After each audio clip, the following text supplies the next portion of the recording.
Okay, so good morning. I'm going to get started on this morning's session. So this is actually Buzz Career Chats number 9, apart from our employment chats when COVID hit. So yeah, number 9, here we go. And I wanted to chat today to you about potential pathways forward. So there is always one particular pathway forward, and I like to mention this because it is often the way people will continue, and that is to stay exactly where you are.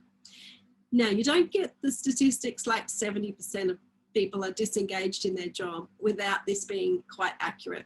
People think about maybe changing careers and then go, oh, it's okay, I'm just going to stay where I am. I haven't got time to even find my resume or update it. I don't even know which job I want to go to. I don't know which skills I have.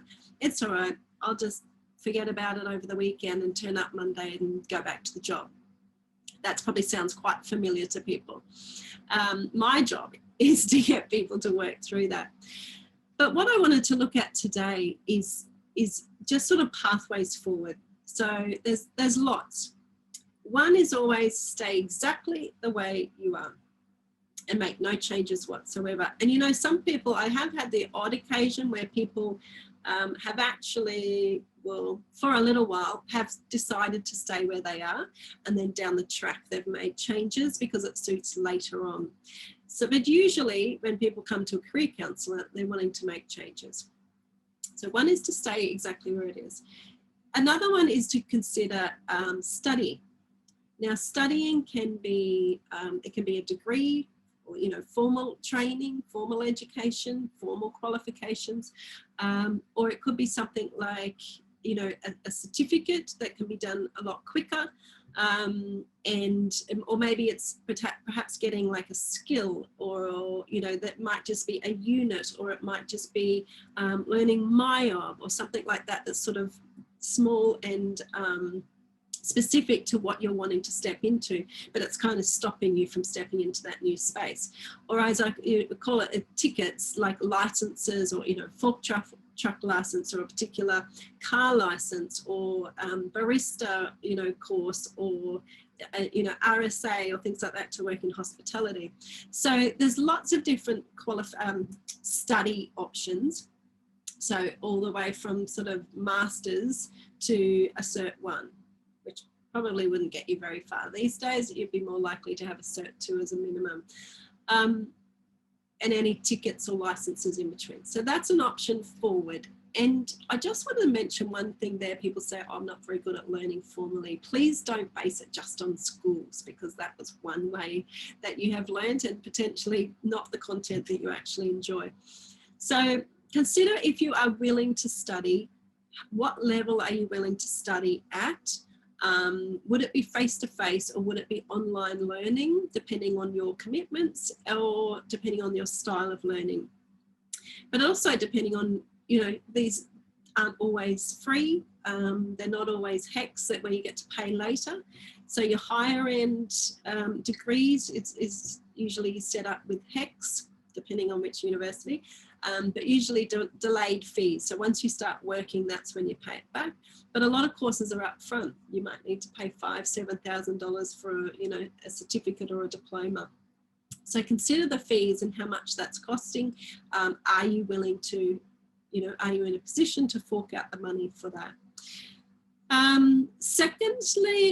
Thirdly, so stay in the current position or study. Another option is to completely change your new career, and you can get combinations from all of these, but a third one is to completely change to a new career, new industry, new clientele, perhaps similar skills that you've got with a little bit of additional study, but changing into a new career.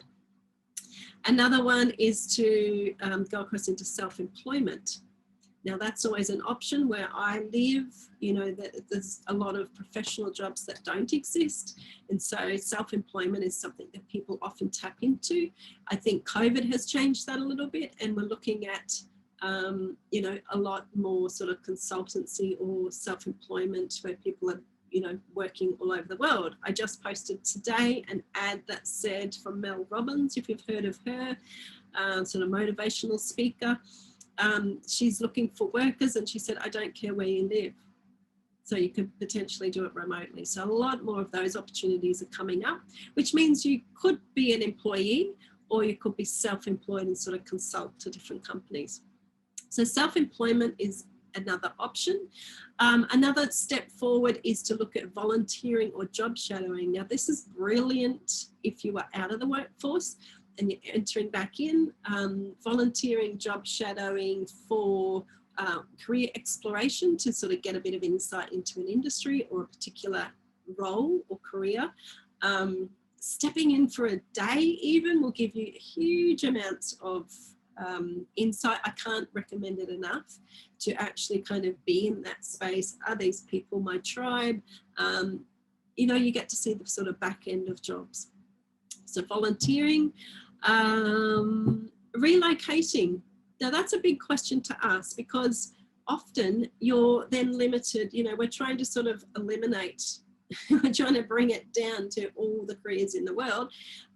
What's your reality? So are you willing to relocate? Then that potentially is going to change, you know, some of the jobs that you can go for.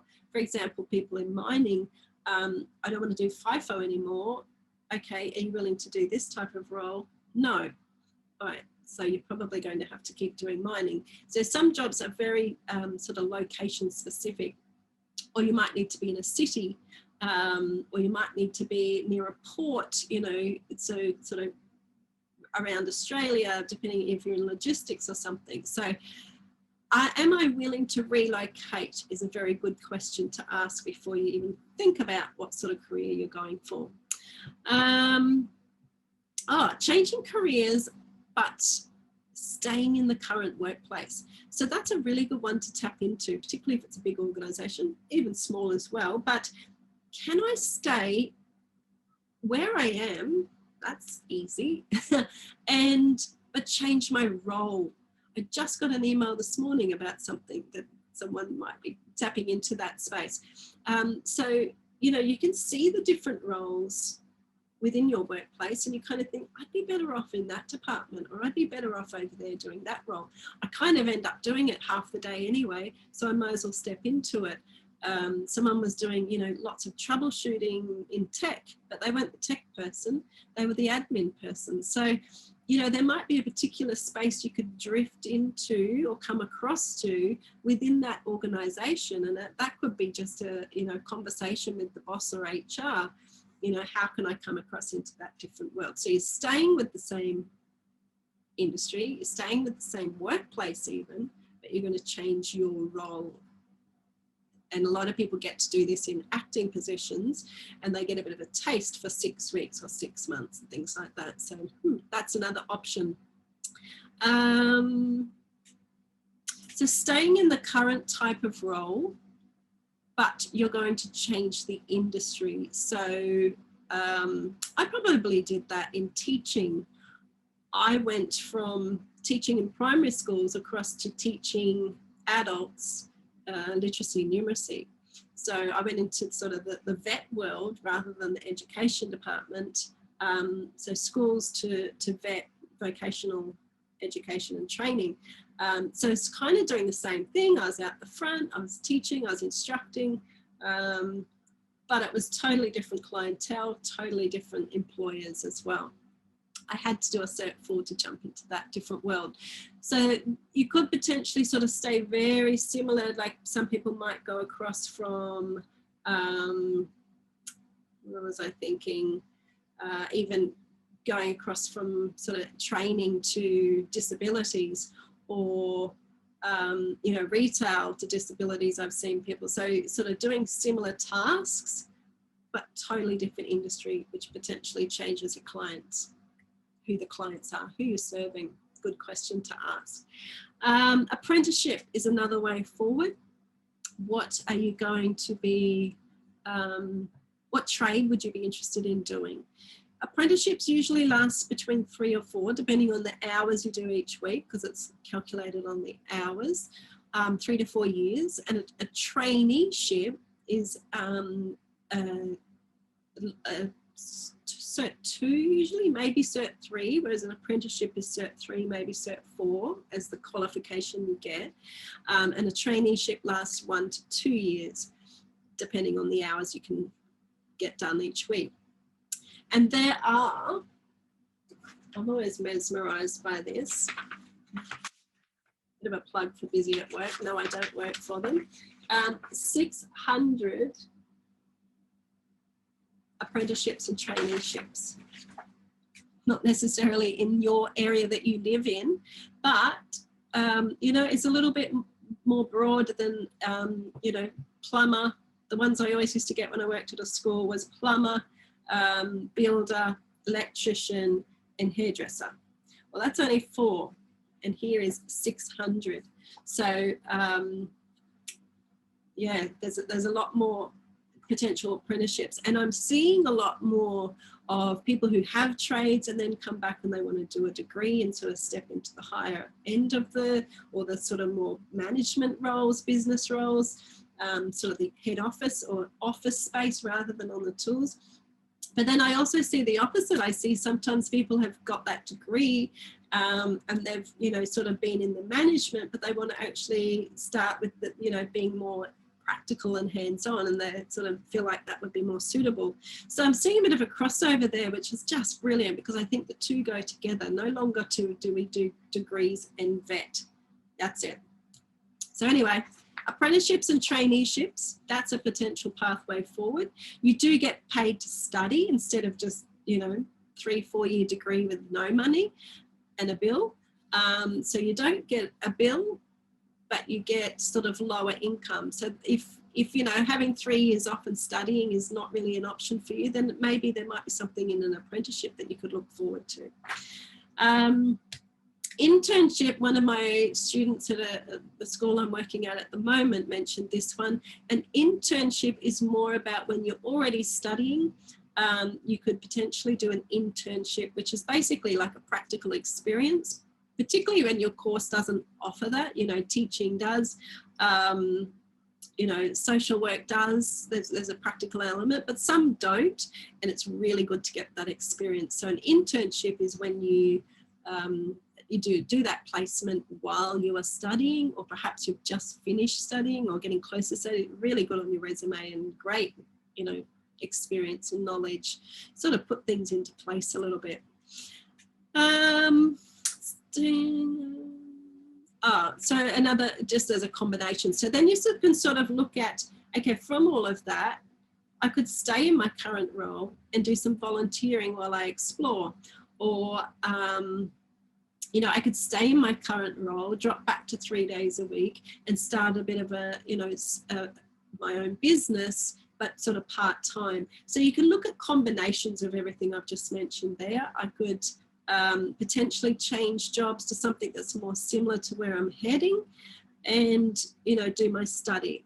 So for example, if you're in administration, you might change administration in, you know, medical. You might change into, and you're going to sort of study to be a physiotherapist, or you might change to be admin in a physio or sort of rehab type, you know, space, OTs, things like that.